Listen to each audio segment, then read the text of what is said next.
We will also share how to take action now.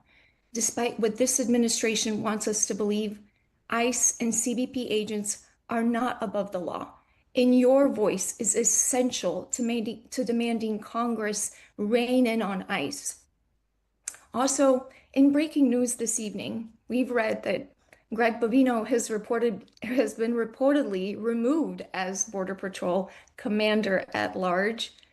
His demotion is another clear sign that the Trump administration is feeling our pressure to stop federal agents' cruelty.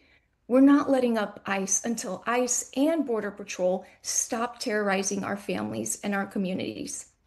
Thank you again for being here with us tonight and in the community, being willing to do your part to protect our community members. I will now pass it over to Marjorie, a Minneapolis community member. Over to you, Marjorie. Yeah. Two of my neighbors have been killed, but because of ordinary people documenting the actions of ICE, we're able to show the truth of what happened to Renee and Alex. And we're also able to track what is happening in our community and ensure that our neighbors are not being simply disappeared. I'm here to tell you that in the face of fear, we know that we will win. And we know the way to win is for you to organize in your community. Don't wait for ICE to come to your front door to do this. Organize today with your neighbors, organize with your school or your faith community. My name is Marjorie. I'm a proud resident of South Minneapolis, a public school parent, and most importantly, I'm a mom. For the last 7 weeks, I've watched in horror as my beloved neighbors and community members have faced violence, abduction, and terror at the hands of ICE and other federal agencies. Last June, I bore witness to the first large immigration raid in Minneapolis. I went home and had to look my kid in the face, knowing that the people this administration is indiscriminately rounding up are his friends and their families. I knew at that moment I needed to shift my daily life in big and small ways to fight for the city that I want him to live in. I know some of you think you're not qualified or that you're waiting for someone to tell you how to do this right.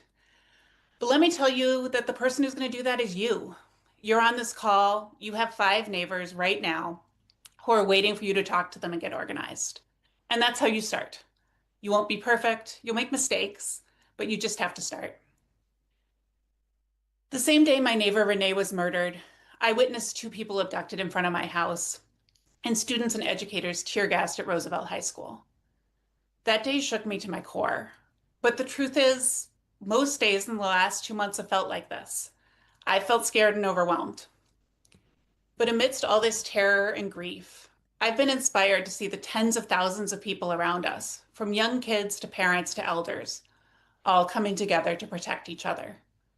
Not because they're not scared and overwhelmed, but because we collectively refuse to allow these masked people to continue to bring terror to our neighbors. Block by block, school by school, neighborhood by neighborhood, we'll protect our children and our neighbors from this occupying force that shows no regard for the safety of our residents. This is live. As horrific Mr. as it Spock, I'll be is, on in a what minute. I and everybody in this city understood from Renee to Alex is that DHS does not tell the truth.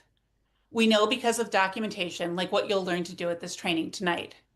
We know what happened to Alex because even after Renee was murdered, more and more of our neighbors are in the streets documenting, in spite of our fear.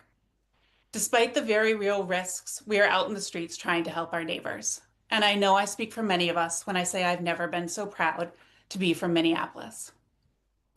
I also want you all to notice that the people doing this work of protecting our neighbors are regular people. We wake up an hour early to make sure our kids get breakfast and get out the door, so we have time to make sure that the other kids on our block get to school safely. And then we're back out in the streets so that when another parent walks them home after school, it won't be to an empty house. This is a crisis. We can't keep going with business as usual. We're going to be forever changed by this experience, witnessing what is possible when we look to ourselves and one another to build the world we want to live in. We're building that world right here, right now in Minneapolis. Hundreds of thousands of people, including many of you, in this call took action on January 23rd to demand ICE out of Minnesota. But our call isn't for them to go somewhere else and terrorize another community. Our call is that we need to hold to account those in charge. No matter who you are, what skills you have, or where you live, there's a role for you. There's lots of things you can do. But what I'm asking you to do is organize today, tomorrow, and the next day in your own community so that we can have a democracy that keeps our families and our neighbors safe and prosperous. Thank you for letting me talk to you, and I'm going to hand this to my friends at the ACLU for Know Your Rights training.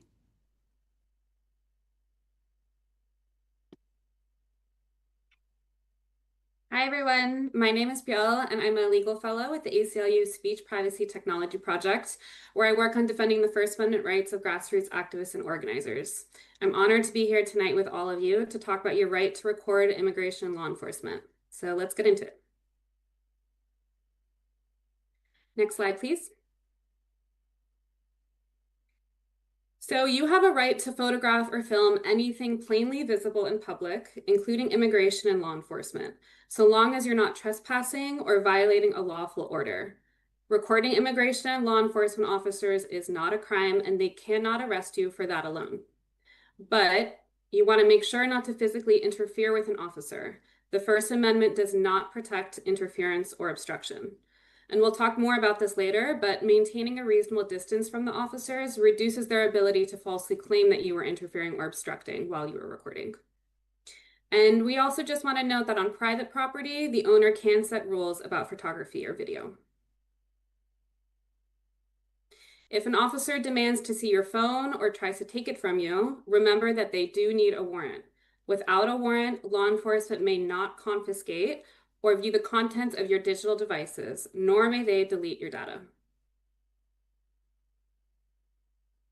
Some important limitations to keep in mind. While you do have a right to record law enforcement in public places, there are some important limitations. The First Amendment does not protect civil disobedience. Even if your motivation is law enforcement accountability or sharing immigration enforcement abuses with the public, you can still be subject to punishment for breaking otherwise valid laws. So, for example, many states have hands-free driving laws, and those laws make it illegal to have your phone in your hand while you're driving.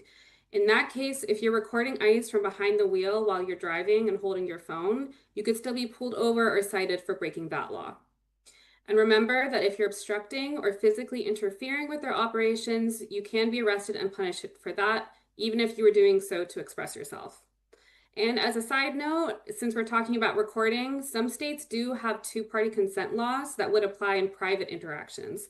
So when you're thinking about your right to record, keep that in mind. Next slide, please. Even though you do have a right to record immigration and law enforcement in public, that doesn't mean that it doesn't still carry risks. And so we want to talk about them today. As we've seen time and time again, from LA to Minneapolis, many officers are still retaliating against people who record them. Some of them are reacting harshly to those who record their activities, including by threatening and making arrests or worse.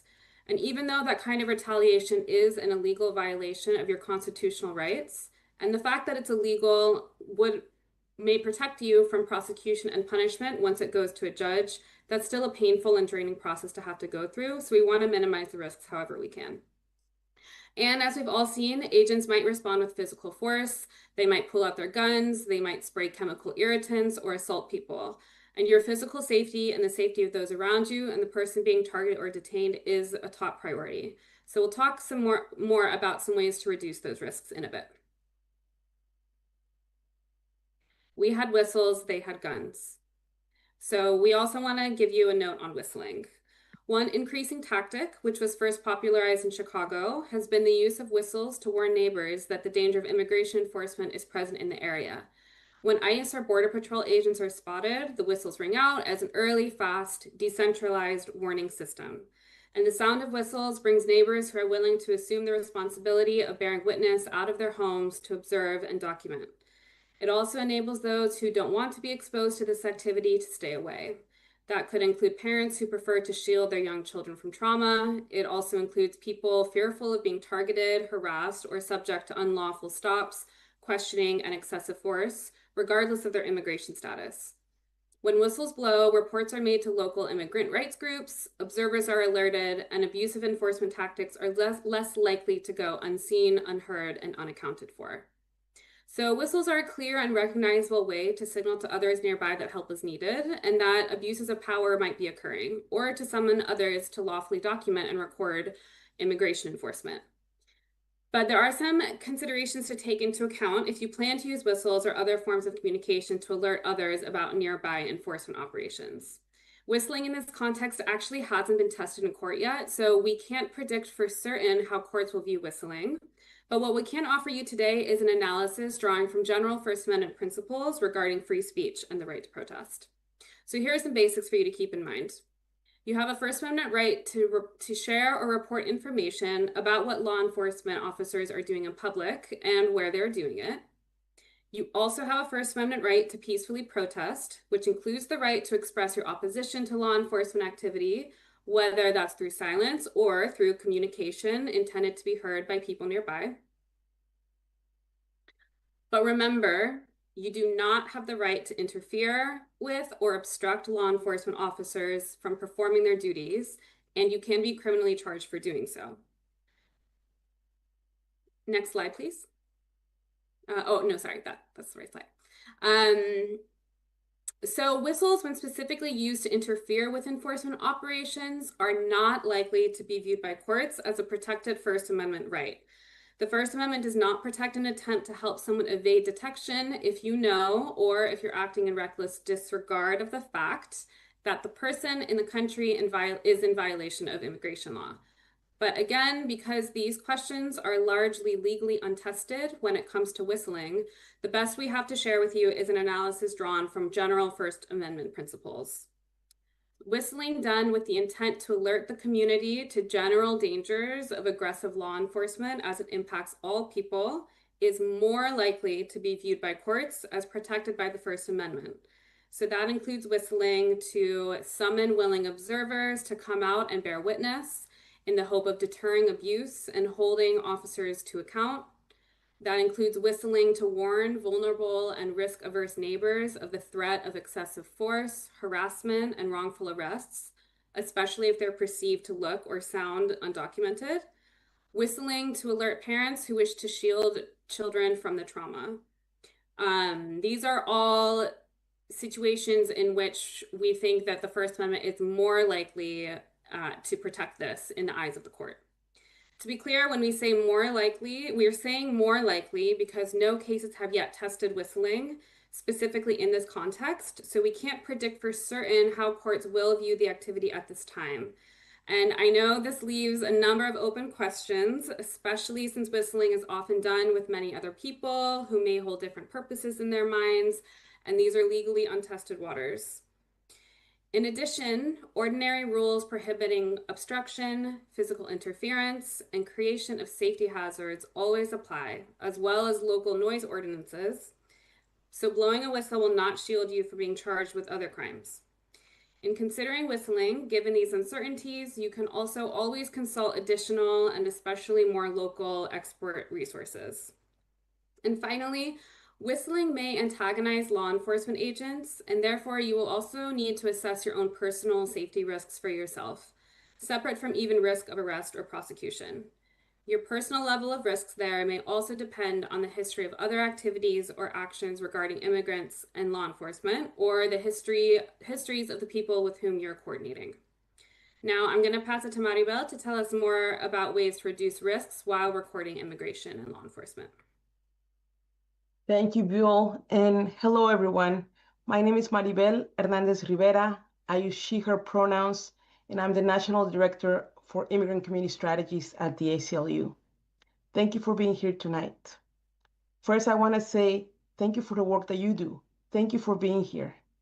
As somebody who is formerly undocumented, I'm just touched by the fact that so many people are putting their lives at risk, their safety at risk, to protect our communities. I can tell you I was a teenager when I was undocumented and did not think there were people out there like you. Thank you for being here. Now, Buell has just shared with us what our rights are, what the Constitution says. And it's important to note that the Constitution protects every single one of us, documented or not, citizen or not. And then again, we are seeing that this administration seems to care less about the Constitution. But we're not going to let them get away with it. Because if we give up our rights, that's the easiest way for them to trample on them. If we continue to exercise them, we're going to make it that much more difficult. Aida mentioned earlier today that we're seeing change. The fact that Greg Bovino won't be there anymore. That's huge. So I know sometimes it feels difficult and sometimes you wonder, why do this? Does this matter? Sometimes I know I have heard people ask, why know my rights if they're being violated? And I can tell you a few things. One, why do this? Because it does matter. Because there's some people who are very vulnerable right now who need you to speak out. One. Two, knowing our rights is important because even if they get violated, being able to document, which is what we're talking about today, it's important so we're able to challenge violations in court. And three, when we're talking about documentation, that is how we change, that's how we show the abuses of power. That's how we change the conversation. We're seeing more and more people right now saying, enough is enough. Not on my watch. Why? Because people like you are documenting and recording. So we talked to you about your risks, the rights. Let's talk about the risks because those are very real, right? Greg We are seeing Bovino it. is being And we are removed from seeing that Minnesota with a even few if we know our officers, rights, there might be violations. So let's be ready for this. Our top replaced by concern for Tom you all Homan. is your safety and de-escalation. And again, we can tell you ways to prevent or minimize risk, but we can't eliminate it, unfortunately, at this moment. But nevertheless, let's keep this in mind. One of the ways to mitigate risk is by maintaining our distance.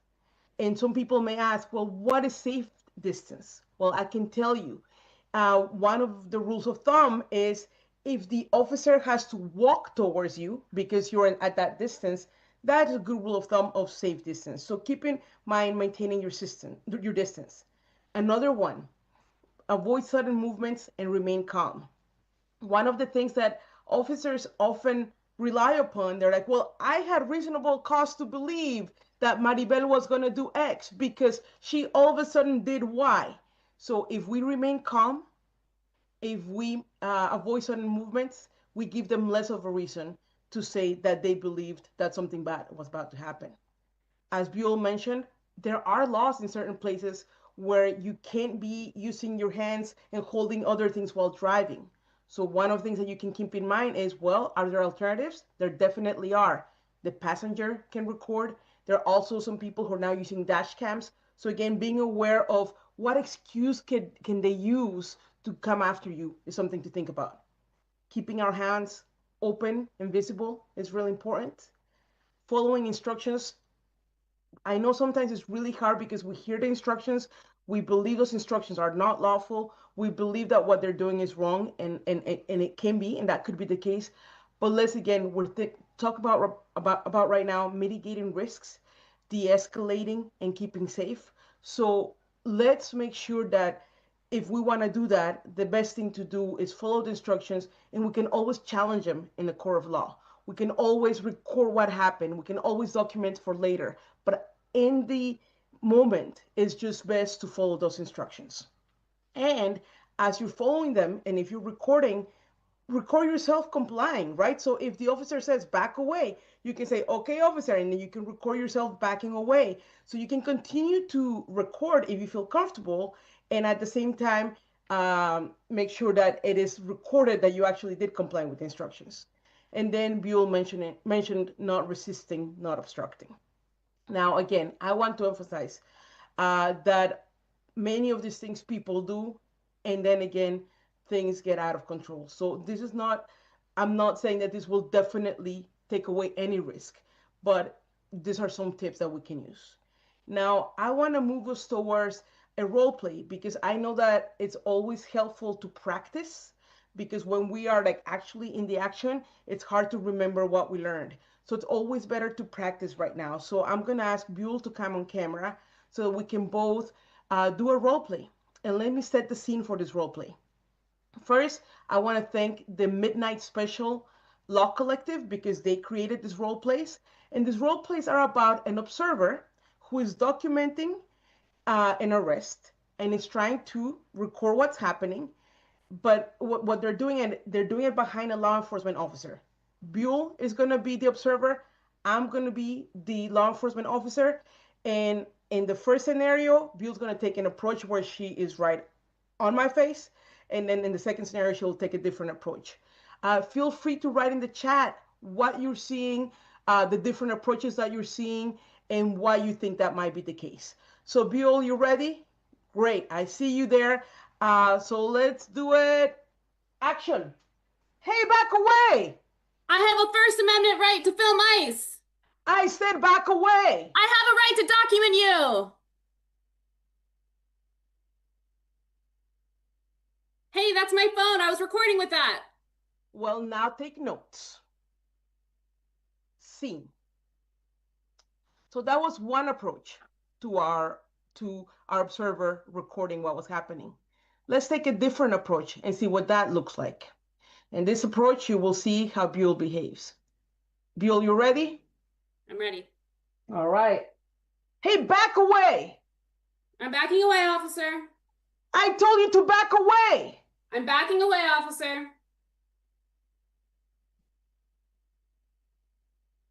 Scene. Thank you, Buell. Buell, can you share with us? I know our audience is participating in the chat and telling us what the differences are, but from your perspective, what were those differences? So in both scenarios, I was exercising my right to record immigration officers operating in public. And from a legal standpoint, the Constitution should protect me from arrest or prosecution for recording in both scenarios. But you can also notice some key differences in how I handled the officer's aggression and threats. So in the first scenario, I used my rights to argue with the officer. And even though the First Amendment does also protect that speech, arguing with an officer could also escalate the situation, and it could put me and others in physical danger. And in the second scenario, I simply exercised my rights while also de-escalating, and I achieved the same result, which is getting a recording of the officer's activities. And in the meantime, I also reduced my risk and the risk to others around me and the person who's being detained. Thank you, Buell. And again, those are two approaches for you to think through how would you react. And again, sometimes in the middle of the action, it's hard to think about it. So if you think about it now, that's the best way to do so. All right, can we go to the next slide, please? Now let's talk about best practices when recording.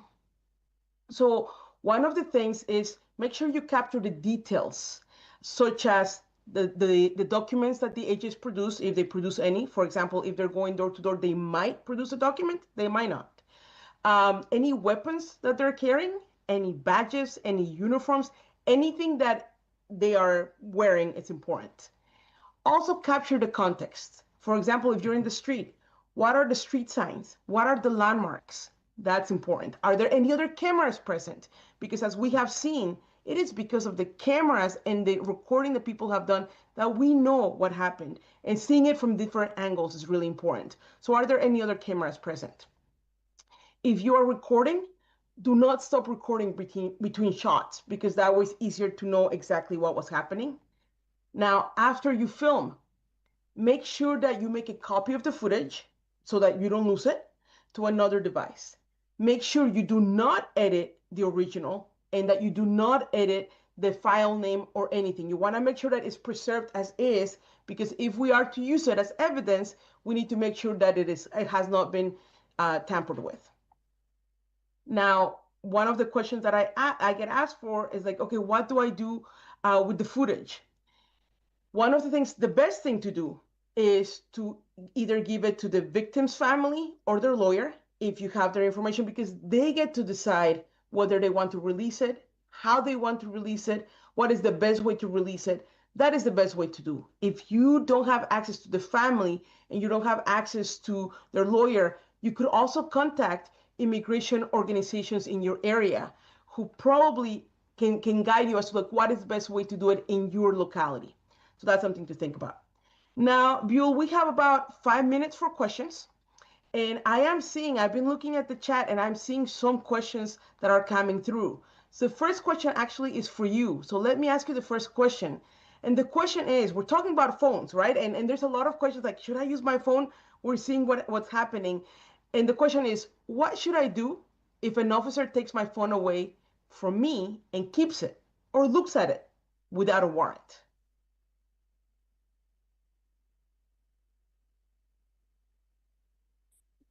So if an officer takes your phone away or looks at it without a warrant, then you should immediately make a detailed record of the incident. You should write down the exactly what happened. You should write down the officer's badge number if you have it, the number of their patrol car, and you should also collect the contact information of anybody else who was around you and witnessed it. And especially if they also have video documentation of the incident, you'll also want to collect that. And then we recommend reporting it to a legal team that you're working with if you have one, or otherwise you can reach out to your local ACLU to share what happened. And that way we can vindicate your rights from there. Thank you, Bill. And speaking of warrants, we're getting a lot of questions because in recent days, there was this reporting about how ICE and this administration has now told ICE, you know what? You don't need a judicial warrant to enter somebody's home.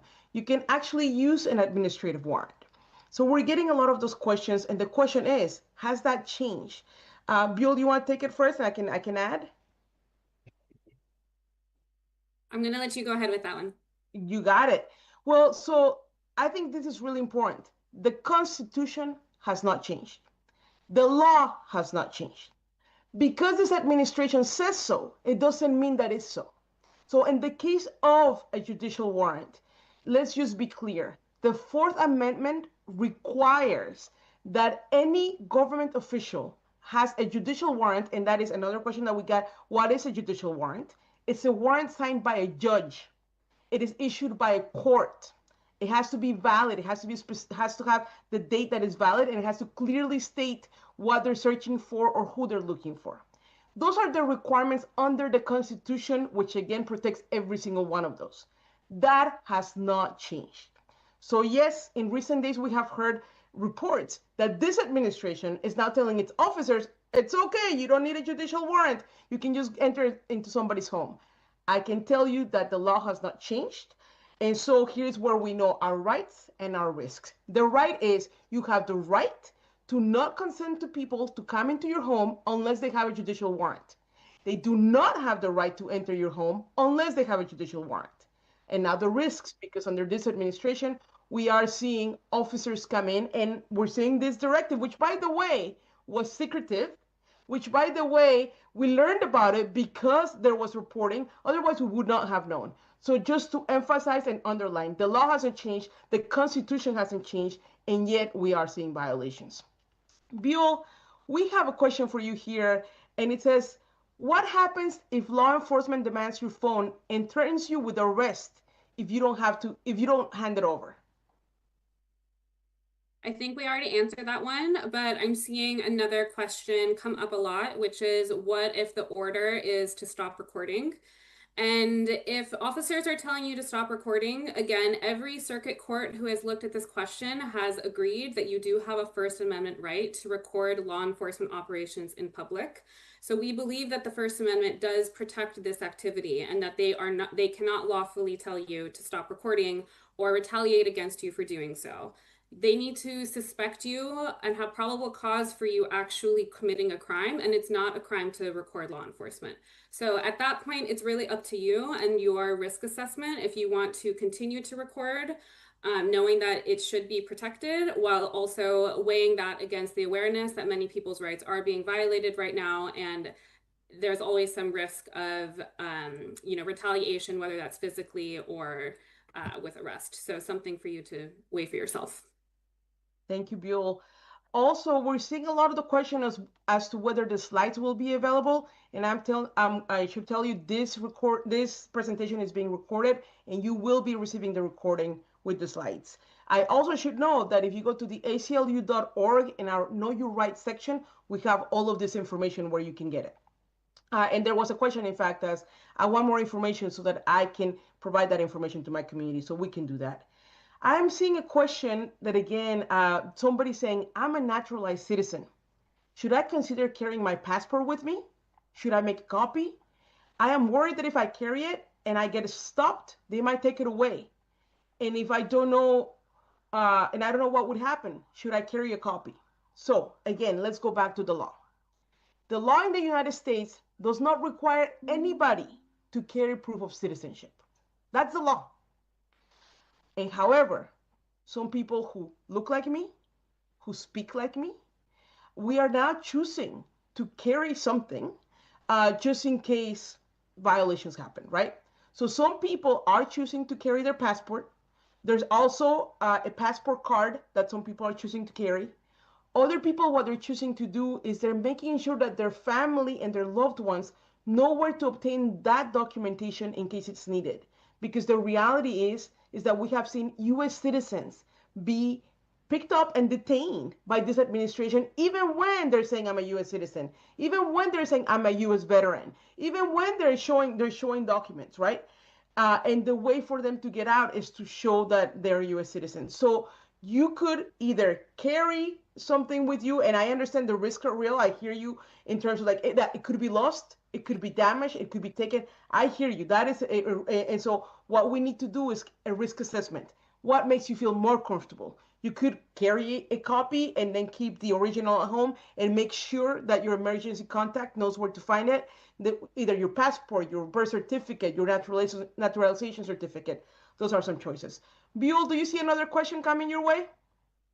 Yes, I see a question about what is the legally safe distance, or what's the legal distance that I have to be away to record. And there's no bright line legally for what that distance needs to be. So unless you live in a state that might have a specific law that officers could invoke telling you to back up a certain distance. But for those of you who live in states without those laws, you will just assess for yourself what is reasonable, and also you might want to take cues from the officer. And remember that a good rule of thumb would be that you want to be enough steps away from the officer that they would have to affirmatively walk towards you to be in physical contact with you. So you want the officer to have to actually come towards you in order to contact you. And that's going to reduce the chance that they claim that you are interfering. And you also want to make sure that you're not blocking anyone from entering or exiting the area. So these are some good guidelines. And overall, something you also want to check out with your local experts as well. Thank you, Buell. Well, that is all the time we have for questions because we have more programming for you. We have amazing speakers who are in the front lines doing the work of protecting our communities. The next speaker is Pablo Alvarado. He's the co-executive director of the National Day Laborer Organizing Network, and they have been doing amazing work to protect our communities. Pablo, thank you for being with us. Thank you for the work that you do, and I'm turning it over to you. Thank you. Hello, everyone, and thank you to Indivisible for convening this urgent call. And thank you all for showing up tonight with your minds and hearts open. My name is Pablo Alvarado, and I serve as co-director of Endilon, the National Day Labor Network. And like all of you, I come here with a broken heart. I am Salvadoran, I'm a Salvadoran American, an immigrant. And I'm here with deep pain and outrage. Across this country, migrant communities are not only living in fear of assault and imprisonment, they're also enduring and witnessing deadly violence. In Minneapolis this month, as we all know, Renee Nicole Good and Alex Preddy were shot dead in encounters with ICE and Border Patrol. The deaths of these witnesses, who are our allies, our friends, our compañeros, as well as the many hidden deaths of migrants in detention, shock the conscience of our country. And these are not isolated events. They are part of an escalating campaign of authoritarian brutality. As I said, I'm Salvadoran, and I've seen what authoritarianism looks like. I lived it and I experienced it as a child and as a young man. And what is happening in Minneapolis now is similar to what I live in my own homeland, but also to what we experienced in Los Angeles last summer. Immigrant neighbors terrorized, families traumatized, and fear is spreading everywhere where people gather to work, to live, and build community. The victims of this violence are not abstract numbers. They are our relatives, our neighbors, our colleagues, our friends. With each life lost, the anguish hits family homes, places of worship, workplaces, school playgrounds, and we cannot look away. This moment demands that we move from indignation to action. It demands that we show up for one another in person, in peace, full of courage, determination, and love. If you are able to step forward, if you are not at risk of deportation, we're asking you to consider taking action today, not later, today. It's obvious that the mask agents have the power of their badges, their institutions, and their weapons. But we have the power of the people, a power rooted in care, accountability, and community. And this is why my organization, Endilon, launched last summer a campaign that's called Adopt the Corner. It's a call to conscience. And here is what it means. Very simple. Find the places in your community where immigrants work or gather. It could be Home Depot, car washes, delis, day labor centers, street corners, construction sites. I'm sure you've seen some of these in your communities. Go there and commit to showing up regularly.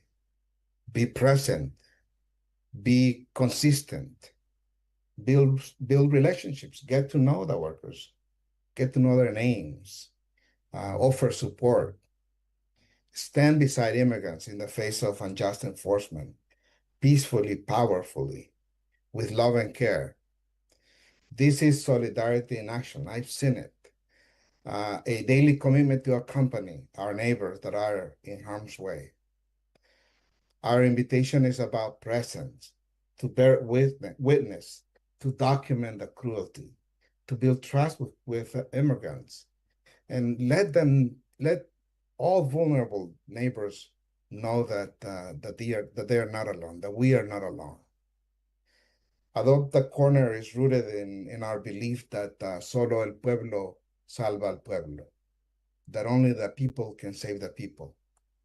Throughout history, when government power inflicts violence and intimidation on marginalized groups, it has been the consistent, visible presence of community that has made a difference. Chicago and Minnesota have also taught us that. Studies and lived experience tell us that when people are seen, when there are eyes, relationships, care, accountability, enforcement actions, unjust enforcement actions lose some of their power to divide and terrorize. Your presence matters. Your consistency matters. Your care matters. So here today, I want to make a clear request. Please, if you're able, adopt a corner in your community. Visit our website, endilon.org, adopt a day labor corner to find more information and get involved. Today, we honor the memories of Renee Good and Alex Preddy by doing that because they stood with us for solidarity. They stood for courage, for solidarity and justice. So thank you all for your time, for your commitment. We need all of you. We need you to show up, to stand beside immigrant neighbors, and to live the values that we claim. Solo el pueblo salva al pueblo. Only the people can save the people. Muchas gracias. Thank you so much, Pablo. I'm And gonna now we're pass gonna it to my sister Satari Gandehari from our sister organization, the Detention Watch Network. Thank you, Pablo.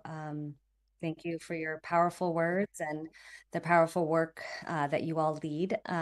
My name is Setara Gandahari, and I'm the Advocacy Director at Detention Watch Network, a national coalition building power through collective advocacy, grassroots organizing, and strategic communications to end immigration detention in the United States. For nearly 30 years, we have been dedicated to exposing the horrors of immigration detention in the US, a system that is fundamentally inhumane, unnecessary, and deadly. I wanted to take a moment tonight to discuss how the violent attacks that we are seeing in our communities against our immigrant loved ones is connected to the immigration detention system, which is where people, including many families and children, end up after they are targeted and removed from their communities, and how this detention system is a central part of the administration's deportation agenda. Right now, the United States is experiencing unprecedented expansion of the immigration detention system, which was already the largest detention system in the world. This system has expanded by nearly 75%, with over 70,000 people currently in ICE detention. And this administration is aggressively trying to expand that system even further. From tent camps on military bases, to big private prisons, to contracts with local jails and state prisons across the country. The Trump administration is on a spending spree, and the number of people detained will skyrocket over the next 3 years if Congress doesn't cut their funding now. This is why we have also called on members of Congress, in addition to cutting the funding of these agencies, to routinely visit facilities and exercise their oversight of the system. To be clear, as many of you may know, these detention centers are ripe with terrible, abusive conditions, including inadequate medical care, inedible food, and racist abuse. Last year, a record 31 people died in ICE detention.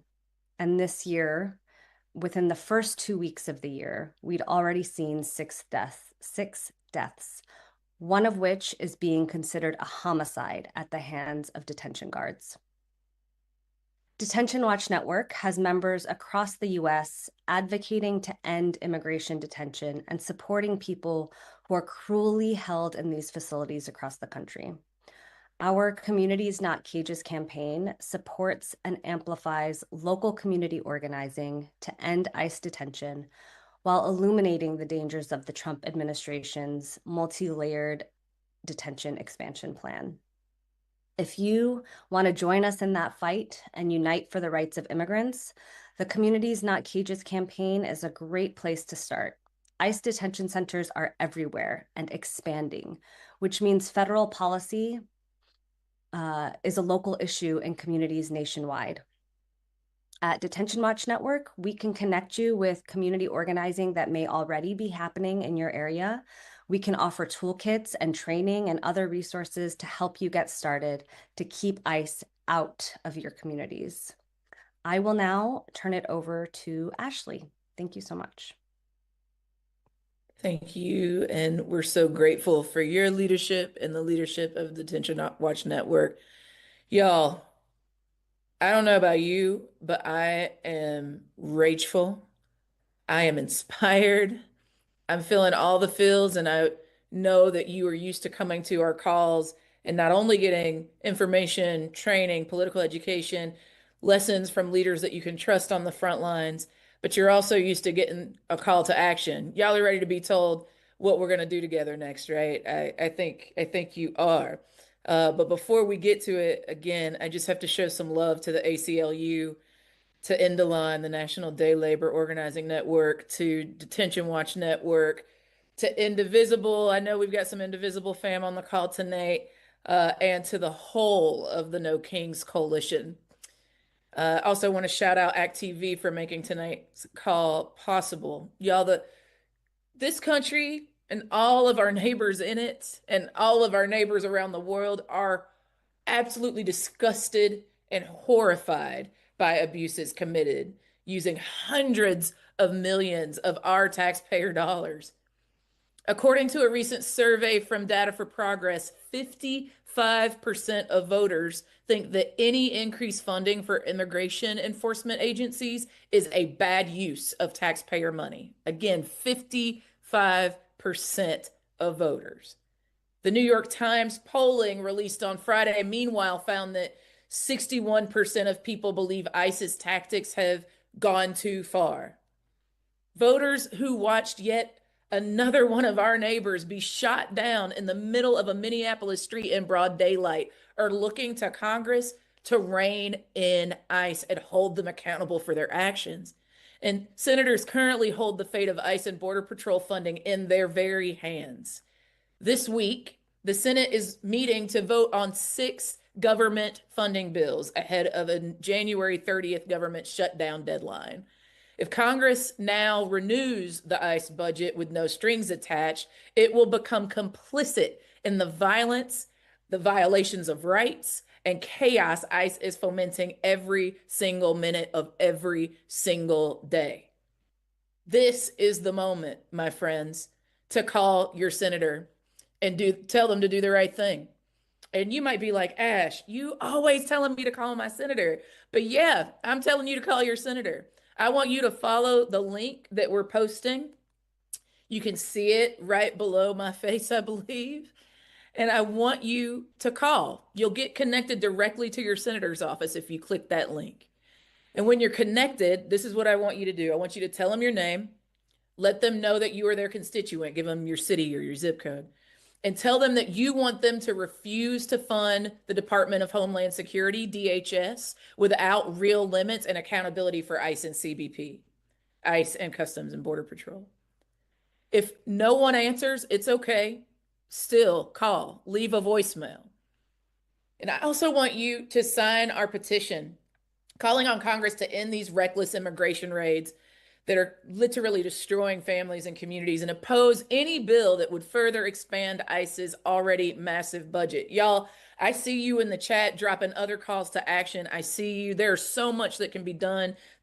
Ask a few of your friends to come and do it with you, right? If you are focused on other actions, you can keep sharing them. I see the ICE Out for Good and other things in the chat. I see you. Thank you again for taking the time to join this call, not regarding it robbery, to come together across difference, to be here learning together and making a commitment to take action together tonight, to learn about your rights and be willing to do your part to protect communities from the horrible, horrible harms that ICE is creating for our people. Your voice and actions matter. When we turn intimidation into momentum, y'all, we change what is possible. We make the impossible possible. While it can feel daunting, scary, overwhelming to speak out in the face of threats, other nonviolent movements have shown us that when we show up and we come together across our differences and we're bigger than the sum of our parts, we can keep each other safe and we can protect each other while we exercise our rights. We hope the information we provided on documenting and recording law enforcement encounters is helpful as you continue to support your communities. I personally, and I think every single speaker on this call, share your outrage in this moment, share your grief, share your concern. And I want to commend you for your bravery and continuing to take action despite all the odds. As was just shared, Congress must also do their part to stop ICE from harming our communities and to keep us safe. Your outreach to them is essential. It is critical. It is necessary for them to do the right thing. So please take a moment to call your senators, call your members, and tell them not one single penny more for ICE brutality. We also hold another one of these calls. We're going to do it. And I ask that you don't just be the only one of your peeps that show up to the call. I'm asking that you recruit 2 neighbors to join the next Eyes on ICE training. Again, I want you to call your senator. I want you to get folks to do it with you. I want you to sign the petition. And I want you to get 2 of your neighbors to join the next Eyes on ICE training. Y'all, we're going to continue to stay in touch. We're going to continue to stay connected, and we're going to continue to share information on what is happening across the country to our people in ways that you can take meaningful action to make a change and build the kind of world that we've always deserved, where we have healthy, sustainable, and equitable communities for all of our people. Again, I want to thank you one more time and all the organizations that made this call tonight possible, and for you for not regarding it robbery to once again show up and show out with us. To the thousands, tens of thousands of you that are on the call, we are grateful. Thank you. and we'll see you next time. Oh, wow. That was really good. I actually learned something, like I actually learned something. That was really good. First of all, I got a couple of great links that I had not had, so I'm really grateful for those links. Let me move everybody around here. Get us back to normal somewhat. Wow, that was so good. I'm so glad. Sorry, I was a little not thinking about it. I didn't realize that it would be off of Zoom. I guess they had so many people on the Zoom that they had to take it to YouTube, which is great. Isn't that so great? Yeah, wow, definitely. I'll make sure and put those links in my social media as well as on the description of this video so that you have it. This is the moment, right? This is the moment.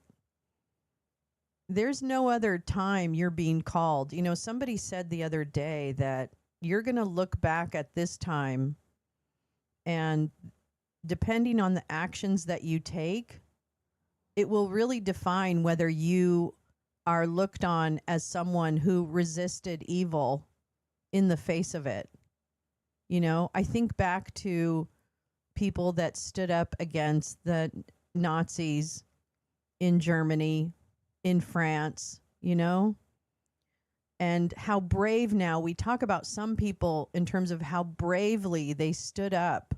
I think about the Liberians and how bravely they stood up to Charles Taylor, right? And that's what I'm saying is this is the moment you want to be able to look back on and say, I'm proud of what I did to try and help people. I just think it will definitely go down in history as one of those moments. Where were you and what did you do? So I don't know. I wouldn't want to miss that opportunity. And what you do is different for other people. I mean, the phone calls to senators, that's very important. I mean, actually, senators and House representatives, it might feel weird, but they literally count certain numbers of calls and types of contact from constituents, and that can shift positions on certain votes.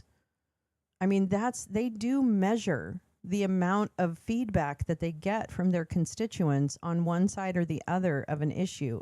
It's not unimportant whatsoever.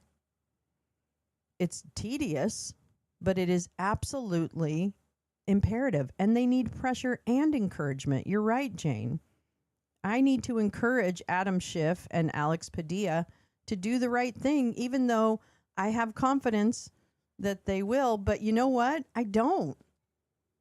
Maybe Alex a little more than Adam. But, I'm just saying, I'm not going to take that for granted just because I live in California and have, democracy appreciating representatives, right? I'm not going to take that for granted. So imagine if you're a senator and you never hear from any constituents. Well, of course it's easier to ignore what is right if you're a senator that doesn't hear from their constituents about what is important to those constituents. Or they're going to hear from the really asshole ones. I don't want that. I don't want the assholes be the only ones talking to my senator. Right? Forget that. So yeah, I think that stuff's important. Or it's get out there in the public, right? If you can. I really need to get out there myself. And for those who aren't comfortable doing that, or it's just not feasible for you to do that, there's postcard writing to people, to voters. We've got midterms, y'all. Do we realize what's happening this year? It's fucking February. And we have midterms coming up in less than a year, right now. So frankly, I'm going to try and figure out, okay, who's running from my district, everybody running again, and what do I need to activate on, right, for the midterms? I don't know. I just feel like there's there's probably a million opportunities. Yeah, Mr. Spock, it's February, okay? It's February. Play with me in this space, Mr. Spock. Play with me in this space. No, so yeah, I just, you get one trip around this marble. You better at the end of the day, the remains of the day. I really think it's important to I don't care how you contact them, actually, Jane. Email, phone, text. It doesn't matter. Now tell me this is Friday. I might do that. Okay, Mr. Spock, you're going to have to keep your eyes on me. But I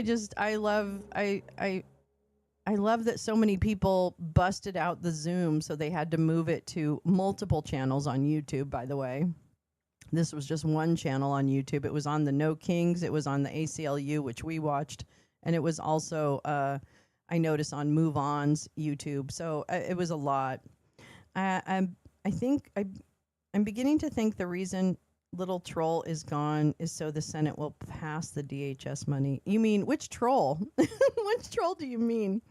Yeah, I've had well over 60 trips around the marble so far. Okay, all right, fine.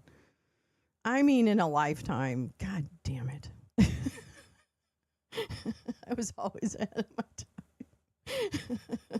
I definitely could wake up and think it's Friday every day. I don't see anything wrong with that. And I don't know what is matter.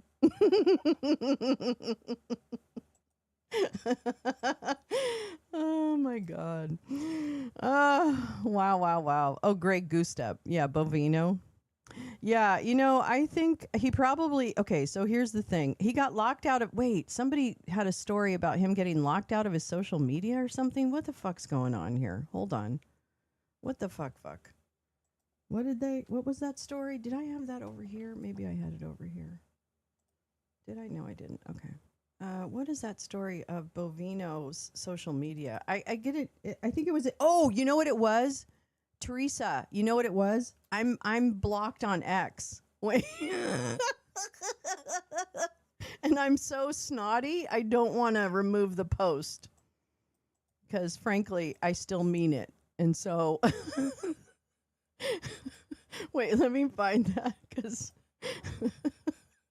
you're falling down a rabbit hole. Wait a minute, here we go. Where is it? Damn. Where is it? Where's the social media? Oh, here we go. So I want to show you what happens when I go to X. Wait. Yeah, verify you're human. Okay, watch. Oops.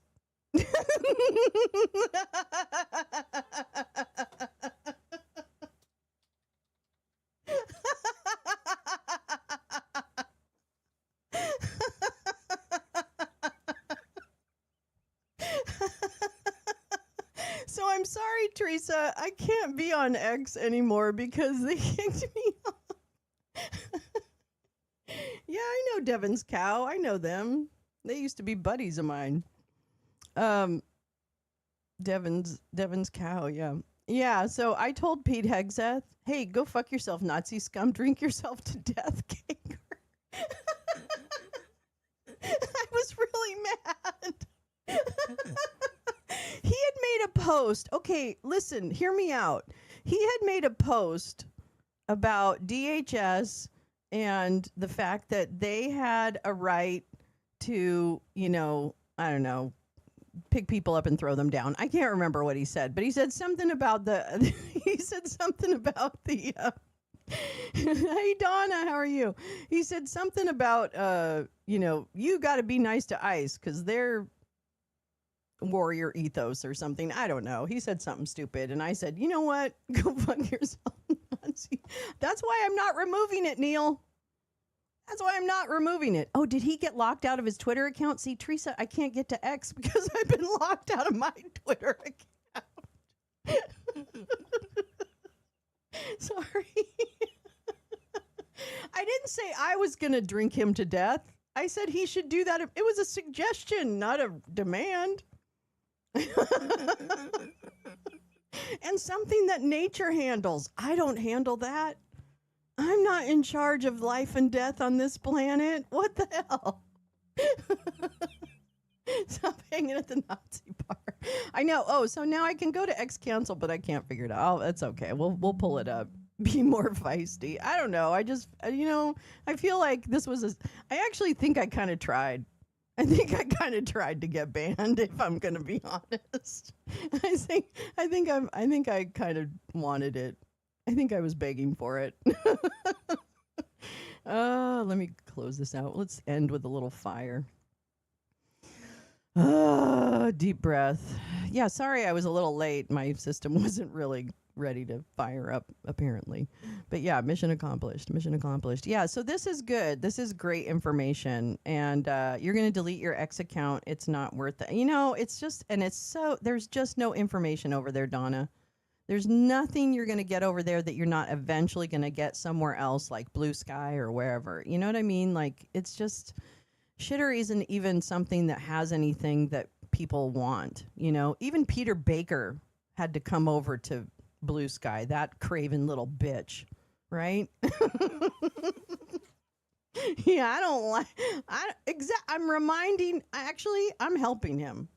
Okay, if you want to know the truth, I'm helping him. Okay, because frankly, somebody needs to tell him that drinking too much eventually does kill you. I mean, I can confirm. My doctor told me if I kept drinking, it'd be a few years, but I would die. So, I'm not telling stories, okay? I'm telling you what's what. Anyway. Oh boy. Oh well. Yeah. I can't. What is it? Boring women rarely make history. No, what was that? Like or even mosquitoes bug the shit out of you, or no, what was Margaret Mead said about mosquitoes? I don't know. I can't remember now. Oren, listening while attending to something. Neil, I am there. So thank you so much for coming for this really quickie, little quickie that we had. But I will be back tomorrow morning, bright and early. Some of the X trolls are coming over. Yeah, God, as long as we don't have a Nazi running Blue Sky, anything is possible, unfortunately. So we'll just have to be vigilant, I guess. Anyway. All right. I will see you tomorrow morning at 7 a.m. Pacific, 10 a.m. Eastern, everything in between and outside.